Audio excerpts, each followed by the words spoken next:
मैं हूं प्रोफेसर राजेंद्र प्रसाद पांडे, निदेशक अनुवाद अध्ययन एवं प्रशिक्षण विद्यापीठ इग्नू नई दिल्ली। आज की चर्चा का विषय है भारतीय उपनिवेशवाद और अनुवाद। ये चर्चा MTT 019 अनुवाद की राजनीति पाठ्यक्रम के अंतर्गत भारतीय उपनिवेशवाद और अनुवाद विषय पर की जा रही है और ये पाठ्यक्रम अनुवाद की राजनीति MA अनुवाद अध्ययन का एक हिस्सा है, MA ट्रांसलेशन स्टडीज का एक हिस्सा है। चर्चा के प्रमुख बिंदु हैं उपनिवेशवाद का स्वरूप, भारतीय उपनिवेशवाद। भारतीय उपनिवेशवाद के अंतर्गत हम देखेंगे राजनीतिक संप्रभुता एवं आर्थिक संप्रभुता, आधुनिकता, इतिहास लेखन एवं उपनिवेशवाद, उपनिवेश काल में अनुवाद, ईसाई मिशनरी और अनुवाद।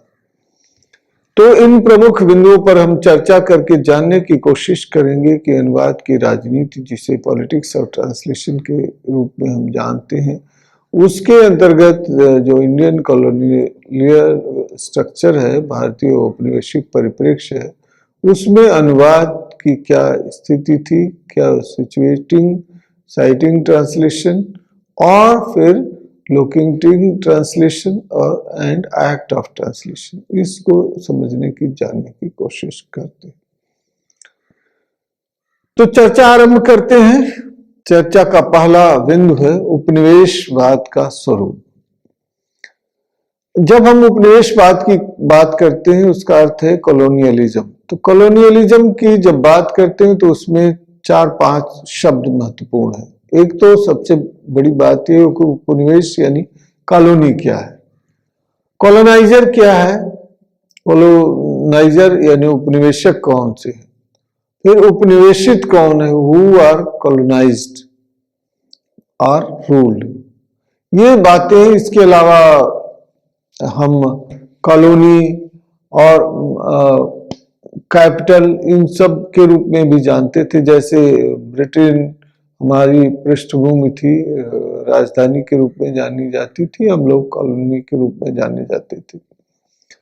इस परिप्रेक्ष्य से समझने की जरूरत है। तो कॉलोनी क्या है कि असल में कॉलोनी एक ऐसा भूभाग है, जिस रूप में जैसे हम साधारण शब्दों को समझने की कोशिश कहते हैं इस कॉलोनी में रहता है, यानी एक परिवेश, एक एरिया जिसमें कोई रहता है। अब ऐसी स्थिति तो India was a colony. In what sense? Why we were a colony? Colony इसलिए थे कि एक तरह से हमें किसी ने अपने अधिग्रहण में रख लिया था। किसने रख लिया था? ब्रिटिश सत्ता ने रख लिया था, अंग्रेजी शासन व्यवस्था ने। कैसे रख लिया था? पहले व्यापारी के रूप में आया और उसके बाद उन्होंने धीरे धीरे हमारा अपना प्रभुत्व जमा लिया। तो कॉलोनाइजर कौन कहलाए गए? कॉलोनाइजर जिनकी कॉलोनी है, जिन्होंने उपनिवेश बना रखा है और उनका जो मुख्य स्थल था, धीरे धीरे ऐसी स्थिति थी 80% से ज्यादा, लगभग 90% जो भूभाग था विश्व का, वो जो है अंग्रेजी शासन व्यवस्था के अधीन था। अंग्रेजों के बारे में कहा जाता है कि सूरज कभी डूबता ही नहीं था।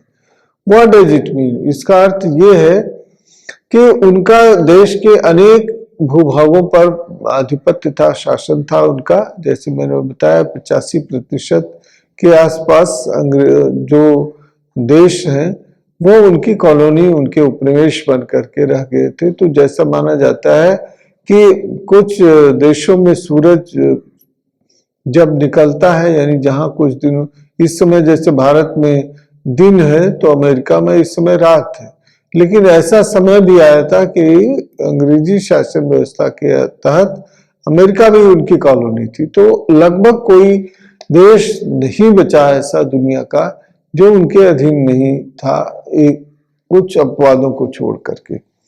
तो एक समय ऐसा था कि दुनिया उनके कब्जे में थी, वो सब उनकी कॉलोनी थी और अंग्रेजी शासन व्यवस्था के तहत वो कॉलोनाइजर थे, वो एक तरह से नियंता थे।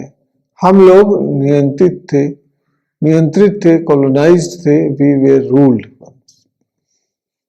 अब कॉलोनियलिज्म को कैसे डिफाइन किया जाए? तो कॉलोनियलिज्म इज ए प्रैक्टिस और policy of control by one people और पावर ओवर अदर पीपल और area often establishing colonies and generally with the aim of economic dominance।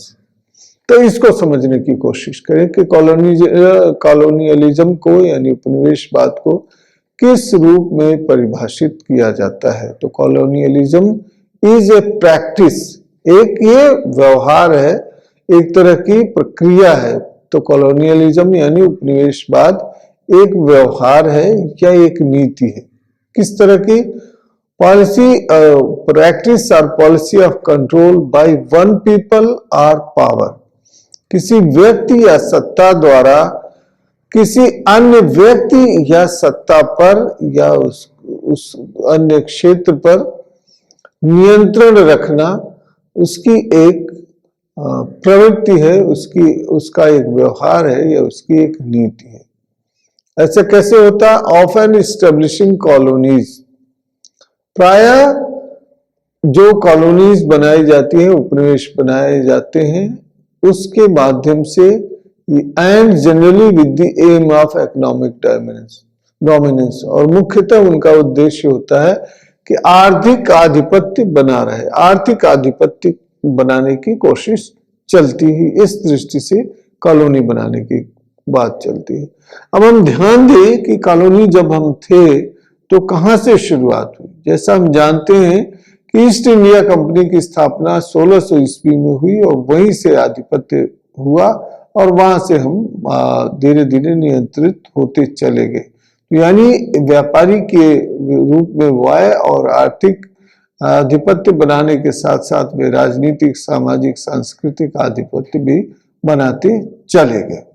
अब हम जानने की कोशिश करते हैं कि जो भारतीय उपनिवेशवाद है उसका स्वरूप क्या है, उसके कौन कौन से तत्व हैं, कहां से शुरू होता है, कैसे खत्म होता है। जैसे हम जानते हैं कि जो इंडियन कॉलोनियल स्ट्रक्चर है वो वास्तव में शुरू होता है ईस्ट इंडिया कंपनी की स्थापना से। 1600 ईस्वी में जो कंपनी स्थापित हुई थी कलकत्ता में, उसने निवेश किया, इन्वेस्टमेंट किया, इकोनॉमिक इन्वेस्टमेंट किया और उसके साथ धीरे धीरे जनता तक उनकी पहुंच हुई और जैसे उन्होंने आर्थिक रूप से भारत को अपने नियंत्रण में रखने की कोशिश की और उसके बाद धीरे धीरे कैसे कैसे सामाजिक सांस्कृतिक हस्तक्षेप भी उन्होंने शुरू किया और राजनीतिक प्रभुसत्ता तो उन्होंने बना ही रखी थी। ये असल में इकोनॉमिक डोमिनेंस है क्या? इकोनॉमिक डोमिनेंस कहां से शुरू होता है? आप साधारण शब्दों में मैं बताऊं कि जब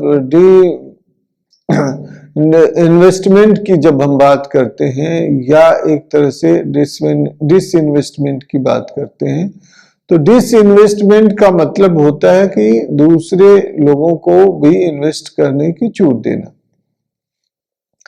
किसी भी सरकारी कंपनी के गैर सरकारी बनने की प्रक्रिया क्या होती है? अगर 51% शेयर जो है इकोनॉमिक शेयर किसी कंपनी का प्राइवेट प्रायोरिटी पर चला जाता है तो ये माना जाता है कि जिसके हाथ में ये शेयर है वही उसका सत्ताधारी है, डोमिनेंट वही है, ओनरशिप उसी के पास है।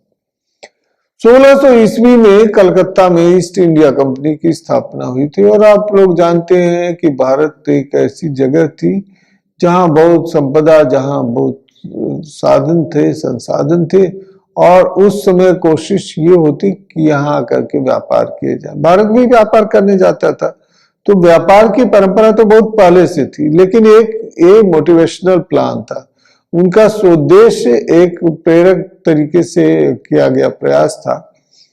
और आपको ध्यान दिला दें कि फ्रेंच ने कंपनीज भी वहां स्थापित हुई थी और शुरू में उनके बीच में लड़ाई भी हुई थी और लड़ाई करते करते धीरे धीरे फ्रेंच इस्टेब्लिशमेंट धीरे धीरे खत्म होता गया और बाद में जो इंग्लिश इस्टेब्लिशमेंट है वो आधिपत्य बनाता गया। तो आर्थिक शोषण से शुरुआत होती है। आर्थिक शोषण क्या है? इसको दादा भाई नौरोजी ने इकोनॉमिक ड्रेन थियरी के रूप में प्रस्तावित किया कि जैसे आप कहते हैं ब्रेन ड्रेन थियरी, यानी भारत के लोग, भारत की प्रतिभा अगर जाके विदेशों में कार्य करने लगे तो वो ब्रेन ड्रेन की बात हो गई। अगर भारत के लोग, भारत की जनता अगर वहां चली गई तो एक तरह से ह्यूमन रिसोर्स का ड्रेन ऑफ ह्यूमन रिसोर्सेज हो गया, निकासी के रूप में उसे जानते हैं। इसी तरह से इकोनॉमिक ड्रेन थियरी यानी आर्थिक पलायन की, आर्थिक निकासी की व्यवस्था, एक तरह से शोषण है। अब शोषण क्या है इसको भी समझने की जरूरत है। तो शोषण की मार्क्स की जो व्याख्या थी असल में वो ये थी कि ये सरप्लस वैल्यू ही एक्सप्लॉयटेशन है, अतिरिक्त मूल्य। और अतिरिक्त मूल्य क्या है उसको बताते थे difference between a labour producers and what he really gets, यानी एक जो श्रमिक है, जो कार्य करता है, वो कितनी मूल्य की संपत्ति का निर्माण करता है, क्या बनाता है, जो प्रोडक्शन होता है, कास्ट इफेक्टिवनेस जिसे हम कहते हैं, वो असल में उसकी वैल्यू क्या है और उसको मिलता कितना है। तो इसमें एक बहुत बड़ा अंतर होता है। जैसे 4 मजदूरों ने मिल करके एक ऐसा उत्पाद बना दिया, ऐसा एक प्रोडक्ट तैयार कर दिया जो मान लीजिए कि 25,000 में बिक रहा है, और 4 मजदूरों की दिन की जो आय है, उनकी सैलरी है, वेजेस जो है, वो मान लीजिए 10,000 है। तो ये डिफरेंस क्या हुआ, 25,000 में से 10,000 निकाल दीजिए तो 15,000 रुपये। अब ये डिफरेंस जो है, कार्ल मार्क्स इसको एक्सप्लॉयटेशन मानते हैं, सरप्लस वैल्यू मानते हैं कि ये ओनर जो है अपने पास रख लेता है, जबकि तथ्य नहीं है। ओनर के अपने इन्वेस्टमेंट है, उसमें कैपिटल इन्वेस्टमेंट है, उसमें अन्य चीजें भी शामिल है, उसमें एंटरप्रेन्योरशिप है, उसमें एंटरप्राइज है, उसमें मार्केट है, बहुत सी बातें उसके साथ जुड़ी हुई है, इसलिए इतना लाभ नहीं होता। लेकिन इसके बावजूद यहाँ कठिनाई ये थी कि जो रुपए यहाँ से कमाए जाते थे, सीधा लाभ वो सब पहुंचा दिया जाता था इंग्लैंड को। तो ये इकोनॉमिक ड्रेन थियरी कहा जाता था। और दूसरी बात ये कि शुरू में तो व्यापार करने लगे अंग्रेज, लेकिन जैसे जैसे उनका राजनीतिक, सामाजिक, सांस्कृतिक प्रभाव बढ़ता गया, वो धीरे धीरे वो अधिपति बन गए, रूलर बन गए। और जब रूलर बन जाता है कोई, तो कोई रेशनल नहीं होता, तो जितना शोषण कर सकते हैं करने की कोशिश की। अपने ढंग से कृषि व्यवस्था, अपने ढंग से व्यापार व्यवस्था, अपने ढंग से चीजों को नियंत्रित करने की प्रवृत्ति देखी जाती थी। तो साम्राज्यवादी प्रवृत्तियां वहां दिखाई देती थी। एक तरह से कैसे विस्तारवादी इस एक रियासत को, प्रिंसली स्टेट्स होते थे, प्रिंसली स्टेट्स पर कैसे कब्जे किए जाते थे, लड़ाइयां होती थी, जैसे बक्सर की लड़ाई है, प्लासी का युद्ध है। इसके अलावा जो जगह जगह झांसी की रानी के साथ जो लड़ाई होती थी, तो तरह तरह की पॉलिसीज होती थी। जैसे पॉलिसी ये थी कि डॉक्ट्रिन ऑफ लैप्स, ये डलहौजी ने बनाई कि जिसकी संपत्ति मिली, जिसका राज्य मिला, उसको हड़प लिया। कैसे हड़प लिया कि दत्तक पुत्र की जो अवधारणा थी उसको खत्म कर दिया। अगर किसी के वंश में कोई नहीं है पुत्र, तो उसकी संपत्ति को हड़प लेते थे। तो ऐसा बहुत सी जगह हुआ। जैसे नाना जी देशमुख जो है उनके यहाँ दिखाई देता है। इसी तरह से झांसी की रानी की स्थिति थी कि संतान नहीं था, तो उसको, उन जगहों को हड़पने की जो प्रवृत्ति थी वो हड़प नीति उन्होंने चलाई। इसीलिए इसके अतिरिक्त वारेन हेस्टिंग्स ने भी अपनी पद्धतियां चलाई। तो जो जो शासक आते थे अपने अपने ढंग से उसको चलाने की कोशिश करते थे। लड़ाइयां होती थी, कैसे क्लाइव युद्ध करते थे, कैसे अन्य शासन व्यवस्था में कैसे युद्ध के द्वारा अधिग्रहित करने की कोशिश होती थी, ऑक्युपाई करने की कोशिश होती थी। तो बक्सर की लड़ाई, प्लासी की लड़ाई, ये सब निर्णायक लड़ाइयां रही हैं और बहुत से लोग भारतीय जवान उसमें शहीद हुए हैं और कुछ जवान अंग्रेजी सेना के भी। विडंबना ये कि अंग्रेजी सेना में भारतीय जनता भी शामिल थी, तो भारतीय दूसरे दोनों तरह से पीड़ित, प्रभावित थे।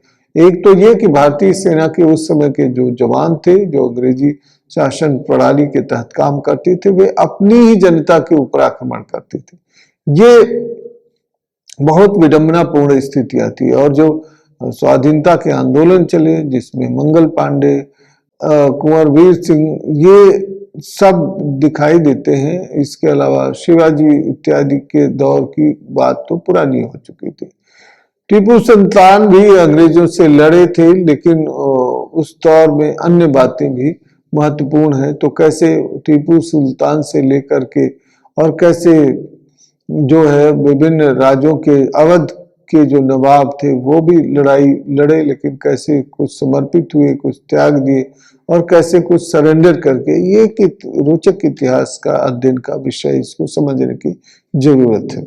अब महत्वपूर्ण बिंदु ये है कि सॉवरेंटी क्या है, राजनीतिक संप्रभुता और आर्थिक संप्रभुता। तो पहले वो आर्थिक संप्रभुता की दृष्टि से आगे बढ़े। उन्होंने सोचा, जैसे मैंने अभी बताया कि दादा भाई नौरोजी ने कहा, economic drain theory. Economic drain theory Bharat की सारी संपत्ति धीरे धीरे वहां पहुंचा दे रहे थे और भारत धीरे धीरे कंगाल होता गया। बंगाल में और देश के दूसरे हिस्सों में जो अकाल पड़ा, अकाल से कितनी मौतें हुई, कितनी स्थितियां आई, तो कुपोषण की जो स्थिति थी, अकाल की स्थिति थी, वो इसलिए नहीं कि भारत के पास संसाधनों की कमी थी, इसलिए कि भारतीय संसाधनों को जो है विदेशों में पहुंचाने की कोशिश की गई। अंग्रेज अपनी शासन प्रणाली के तहत लेके चले गए। इकोनॉमिक सॉवरेंटी सबसे महत्वपूर्ण होती है और इकोनॉमिक सॉवरेंटी सबसे बाद में गई। ये आर्थिक संप्रभुता इकोनॉमिक सॉवरेंटी से भी ज्यादा महत्वपूर्ण होती है पॉलिटिकल सॉवरेंटी। तो इकोनॉमिक सॉवरेंटी धीरे धीरे 1600 से लेकर के 1750-60 तक, 1800 ईस्वी तक वो अपनी तरफ पहुंचाने लगे। जैसे मैंने बताया, नौरोजी जी के शब्दों में कहें, दादा भाई नौरोजी जी के शब्दावली में, तो वो इकोनॉमिक ड्रेन थियरी थी। लेकिन उसके बाद जो इनकी विस्तारवादी नीति थी वो काम कर गई और धीरे धीरे देश की सत्ता पर इसका कब्जा हो गया। 1600 से शुरू हुआ बंगाल से इनका प्रस्थान और 1911 में दिल्ली देश की राजधानी बन गई और दिल्ली पर भी नियंत्रण हो गया। मुगल शासकों को भी उन्होंने अपने अधीन बना लिया। इसके अलावा बहादुर शाह जफर संभवतः अंतिम शासक थे स्वतंत्र भारत के और धीरे धीरे उन्होंने भी सरेंडर कर दिया, मारे गए। और उसके अलावा फिर अंग्रेजी शासन पूर्णतः अपने अधीन भारत को कर ली और अंग्रेजी शासन व्यवस्था चलने लगी। तो जो इकोनॉमिक सॉवरेंटी आखिर है क्या? सॉवरेंटी के लिए 5 चीजें बताई जाती हैं। ये असल में राजनीतिक चिंतन का विषय है, बहुत महत्वपूर्ण तत्व है सॉवरेंटी यानी संप्रभुता। उसके 4 प्रमुख अवयव होते हैं, तत्व होते हैं। सबसे पहले जनता का होना आवश्यक है, सॉवरेंटी तभी होगी। दूसरी महत्वपूर्ण बात यह है कि कोई टेरिटरी होनी चाहिए, पीपल, लैंड, टेरिटरी। टेरिटरी यानी कोई क्षेत्र होना चाहिए, भूभाग होना चाहिए। और गवर्नमेंट, जनता हो गई, वो भूभाग हो गया, शासन प्रणाली हो गई। और उसके बाद जब जनता हो गई, शासन प्रणाली हो गई, भूमि हो गया, सरकार हो गई, तब फिर संप्रभुता की बात आती है। यानी जब हम गवर्नमेंट, कोई सरकार होगी यानी शासन प्रणाली होगी, पीपल, लैंड, गवर्नमेंट, ये 3 चीज महत्वपूर्ण हो गई। उसके बाद फिर सॉवरेंटी की बात आती है कि हम एक कार्य प्रणाली के तहत काम करते हैं, उसी के अनुरूप किसी भी देश की संप्रभुता होती है। यानी शासक होता है, शासन व्यवस्था होती है, उसके बाद जनता होती है, फिर लोग होते हैं। इस जनता और भूभाग, इन सब से मिलकर के जो है सॉवरेंटी की अवधारणा निर्मित होती है। अब जो पॉलिटिकल सॉवरेंटी है वो सबसे स्ट्रॉन्गेस्ट है, उसके अतिरिक्त और कोई नहीं है। जो शासक है वो सॉवरेन होता है और लोकतंत्र में sovereignty lies with the people. Sovereignty किसके पास होती है? जनता के पास होती है, क्योंकि उसमें निर्णय करने की क्षमता होती है, चुनाव की स्वतंत्रता होती है। लेकिन पारंपरिक तरीके से सॉवरेंटी किसके पास, कभी किंग के पास, कभी रूलर के पास। और जब युद्ध द्वारा प्राप्त स्थितियां होती थी तो ये जो राजनीतिक शासन का कौशल अंग्रेजों ने प्राप्त कर लिया था, क्योंकि भारतीय जो देसी रियासतें थी उनको अपने अधीन कर लिया था, चाहे लोगों ने सरेंडर कर दिया या वो पराजित हो गए युद्ध में। अब इसके साथ साथ उनकी जो आर्थिक शोषण और नियंत्रण की प्रणाली थी वो भी चल रही थी, लेकिन ऐसा करने के साथ साथ उन्होंने कई अपनी पॉलिसीज बनाई। वो इकोनॉमिक रिफॉर्म पॉलिसीज थी, वो होम रूल पॉलिसी थी, यानी गवर्नेंस पॉलिसी थी, वो एजुकेशन पॉलिसी थी।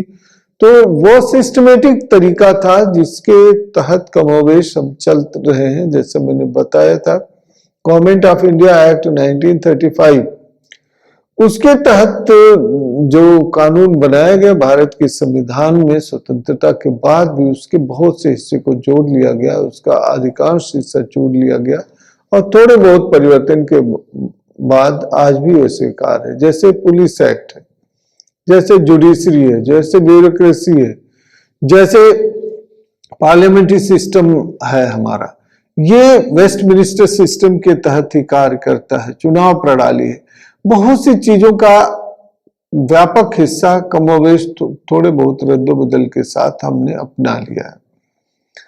तो प्रशासन की जो प्रणाली उनकी थी वो लोकल गवर्नेंस, और जो किसी को हम अधीन कर देते थे वो लोग, जो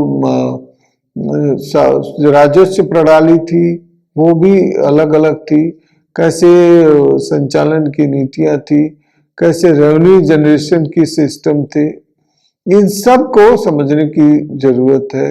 और कैसे अंग्रेजी शासन प्रणाली कार्य करती थी, इसमें स्थानीय लोगों की भागीदारी भी होती थी, कम ही सही। तो धीरे धीरे उसमें संवाद करने की जरूरत पड़ी, और जाहिर सी बात है इस पूरी प्रक्रिया में अनुवाद की भी भूमिका रही हो। सोशल सिस्टम पर वो धीरे धीरे नियंत्रण कर लिए, और कुछ नहीं तो डिवाइड एंड रूल की पॉलिसी से वो चलने लगे। उसको समझने की कोशिश करने लगे कि आपकी सामाजिक व्यवस्था किन धार्मिक मूल्यों के आधार पर निर्धारित होती। शिक्षा व्यवस्था पर कैसे उन्होंने नियंत्रण किया, उन्होंने अलग अलग से एजुकेशन सिस्टम बनाया, एजुकेशन पॉलिसीज बनाए, जिनमें प्रमुख है मिनट्स ऑन एजुकेशन 1835 का, जो मैकाले का मिनट्स ऑन एजुकेशन है। उसके अभी भी इतने सारे परिवर्तनों के बावजूद लगभग आधी शिक्षा प्रणाली उसी पर केंद्रित है, उसी पर चल रही है। सैन्य प्रणाली जो मिलिट्री सिस्टम है वो कैसे कार्य करती है, इसको भी देखने की समझने की जरूरत है। और उनकी जो गवर्नेंस की स्टाइल थी, सेना की जो कार्य प्रणाली थी, कुछ प्रभाव अभी भी स्वतंत्र भारत की सेना की प्रणाली में भी दिखाई देता है। सोशल रिफॉर्म्स भी हुए, जैसे मैंने जिक्र किया कि शारदा एक्ट या बाल विवाह पर प्रतिबंध की बात हो, या फिर विधवा विवाह रीमैरिज, विडो रीमैरिज एक्ट हो, या फिर अन्य जो सती प्रथा का अंत, ये सारे कानून वारेन हेस्टिंग्स, बैरिंगटन और इन सब लोगों ने किस तरह से इन पर काबू पाने की कोशिश की, इनको अपनाने की कोशिश की। इसके अतिरिक्त अन्य बातें भी ध्यान देने योग्य है। भारतीय समाज सुधारकों ने कैसे उनके साथ मिल करके इन नियमों को आगे बढ़ाने का काम किया, कैसे उनको कार्यान्वित करने की कोशिश की। अब चर्चा का बिंदु है आधुनिकता, इतिहास लेखन एवं अनुवाद। आधुनिकता की अवधारणा कहाँ से आती है? आधुनिकता की अवधारणा असल में मॉडर्निटी से आती है। और मॉडर्निटी क्या है? दो उसके तत्व है, एक तो वो काल परक है और दूसरा मूल्य परक है। जब वो काल परक है यानी टाइम स्पेसिफिक है, तो एक स्पेसिफिक पीरियड से, जिसको हम मॉडर्स से मॉडर्निटी बनती है। मॉडर्स का मतलब नाउ, जस्ट नाउ, अभी अभी जो कुछ हुआ है। लेकिन जब हम मॉडर्निटी की बात करते हैं तो एक स्पेसिफिक पीरियड से जोड़ करके उसको देखते हैं, और इस पूरी प्रक्रिया में हम उसकी व्याख्या करने की कोशिश करते हैं। तो कोई मॉडर्न है, इसका मतलब who is contemporary, who is touching to the modern value system, who is going ahead with the modern trends. अब वो मॉडर्न इसीलिए है कि वो पिछड़े मानसिकता से अलग है। आज का जो मूल्य बोध है पहले सिस्टम है उसको अडॉप्ट कर रहा है। दूसरी महत्वपूर्ण बात ये थी कि इतिहास लेखन की परंपरा वहां शुरू हो गई। तीन दृष्टियां हैं इतिहास लेखन में। एक तो मार्क्सवादी दृष्टि, क्योंकि 19 खास तौर से जब लेनिन की क्रांति हुई, बाल्शेविक क्रांति जिसे 1917 में कहते हैं, वहां से उस दौर के बाद से परिवर्तन देखा गया। तो मार्क्सवादी इतिहास दृष्टि, राष्ट्रवादी इतिहास दृष्टि और अंग्रेजों की इतिहास दृष्टि, इन तीन दृष्टियों से इतिहास लेखन हुआ। तो इतिहास लेखन मुख्यतः तथ्य और विश्लेषण पर आधारित होता। तो फैक्ट ये है कि जो प्रमुख बातें हैं किसके, जब हिस्टोरियोग्राफी की जाती थी पहले किंग सेंट्रिक थी, इंडिविजुअल सेंट्रिक थी। अब सोशियो इकोनॉमिक हिस्ट्री की बात होने लगी, और उसके अलावा सब्जेक्ट सेंट्रिक, जब जनता पर आधारित पीपल सेंट्रिक हिस्टोरियोग्राफी होने लगी, तब चीजें बदल गई। तथा ये भी देखने को आया कि कैसे चीजें किस दिशा में कार्य करती हैं, कैसे तथ्यों को तोड़ मरोड़ करके प्रस्तुत किया जाता है, विश्लेषण कैसे किया जाता है, उनका इंटरप्रिटेशन कैसे किया जाता है, एनालिसिस की जाती है कैसे, ये ज्यादा महत्वपूर्ण हो गया है। अब इतिहास लेखन पर अनुवाद का क्या प्रभाव पड़ा? अनुदित बहुत सी रचनाएं मान लीजिए पर्शियन में लिखी है, मान लीजिए इंग्लिश में है, अगर इतिहासकार अंग्रेजी नहीं जानता है तो जो अनुदित साहित्य हिंदी में है उसके माध्यम से इतिहास लिखेगा, या कोई अंग्रेजी इतिहासकार है अगर पर्शियन में कोई है या फ्रेंच में है, उसका जो अनुवाद आएगा उसके माध्यम से वो इतिहास लिखेगा। इसके साथ साथ अनुवाद की बड़ी महत्वपूर्ण भूमिका है। खासतौर से ध्यान देने योग्य बात यह है कि भारत के इतिहास की अगर बात करें तो हमारे यहाँ कितने फानसांग, वेनसांग आए, फाहियान आए, इन लोगों ने कैसे उस समय की शासन प्रणाली को लिपिबद्ध करने की कोशिश की। तो उस डॉक्यूमेंट को पढ़ करके, समझ करके और उसको व्याख्यायित करने की कोशिश करेंगे। कैसे बरूनी ने इतिहास बताने की कोशिश की, मुगल कालीन शासन व्यवस्था की। तो इस तरह से हम चीजों का विश्लेषण कर सकते हैं। इसी तरह से अगर गांधी जी के जो इंटरव्यूज लिए विदेशी पत्रकारों ने, उनकी किस तरह से व्याख्या की, ये भी सामने रखने की जरूरत है। तो उपनिवेश काल में जो अनुवाद हुए उसकी क्या स्थितियां, तीन दृष्टियों से हुए अनुवाद, तीन चार दृष्टियों से हुए। सबसे बड़ी बात है कि प्रशासनिक व्यवस्था को संतुलित ढंग से चलाने के लिए लॉ गिवर और people centric, learning the language of the native people, ये सारी बातें विस्तार से तेजस्विनी निरंजना ने अपनी पुस्तक साइटिंग ट्रांसलेशन में प्रस्तुत की है, जिसकी पृष्ठभूमि एडवर्ड सईद ने अपनी पुस्तक ओरिएंटलिज्म में प्रस्तुत कर दी थी, जिसके माध्यम से विस्तार से इन चीजों को समझने की कोशिश की गई। और बाद में post colonial translation, theory and practice, इस संपादित पुस्तक में हरीश त्रिवेदी और सूजन बैसनेट ने विस्तार से बताने की कोशिश की है। इसके अलावा अन्य रचनाकारों ने उसमें अपनी रचनाएं प्रस्तुत की हैं, जिसमें GN देवी भी हैं, जिसमें अन्य रचनाकार शामिल हैं। अब हम देखें कि उस समय की जो शिक्षा प्रणाली थी उसमें अनुवाद की क्या भूमिका थी। जो जैसे मैंने बताया, मकाले के मिनट ऑन एजुकेशन 1835 में इन चीजों का विस्तार से वर्णन है कि हमारी शिक्षा प्रणाली क्या होगी, शिक्षा कैसे कार्य करेगी। धार्मिक कृतियों के भी अनुवाद किए गए, रामचरितमानस, रामायण, महाभारत, गीता, और उनका कैसे प्रभाव पड़ा। कालजयी रचनाएं, जिसमें हम देखते हैं कि महत्वपूर्ण जो प्रमुख रचना है उसमें अभिज्ञान शाकुंतलम का जो अनुवाद है, शकुंतला द फेटल रिंग, इसका मूल अनुवाद मैंने पढ़ा है, और कैसे वो बताते हैं कि किन रचनाकारों ने उनको बताया कि महत्वपूर्ण रचना है। लेकिन इसकी व्याख्या करते समय ये ध्यान देने की जरूरत है कि ये केवल रोमांटिक रचना नहीं है, भारतीय इतिहास बोध से जुड़ी हुई रचना है। ईसाई मिशनरी और अनुवाद। ईसाई मिशनरी की भूमिका क्या थी? ईसाई मिशनरी क्यों आए? तो सबसे पहला काम उनका धर्म का प्रचार करना, और उसके लिए उन्होंने बाइबल का अनुवाद किया, बाइबल को विभिन्न भाषाओं तक पहुंचाने की कोशिश की। इसके साथ साथ जो उन्होंने विद्यालयों की स्थापना की, भारतीय समाज व्यवस्था में बदलाव करने की कोशिश की, उसको समझने की कोशिश की। और भारतीय समाज व्यवस्था में ऐसे तत्व थे जो वर्ण व्यवस्था थी, जाति व्यवस्था थी, उसमें ऐसे लोगों को आकर्षित करने का उन्होंने प्रयास किया और अपने धर्मांतरण की प्रक्रिया को ज्यादा आगे बढ़ाया।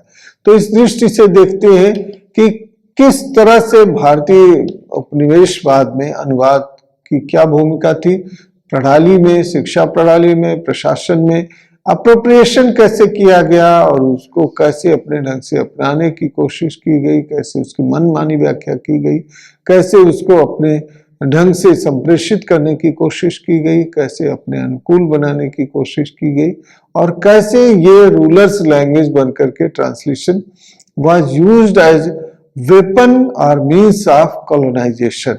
और जब हम वीर उपनिवेशीकरण की प्रवृत्ति के रूप में अनुवाद को देखते हैं तो इसमें इतिहास संशोधन की भी प्रवृत्ति देखी जाती है।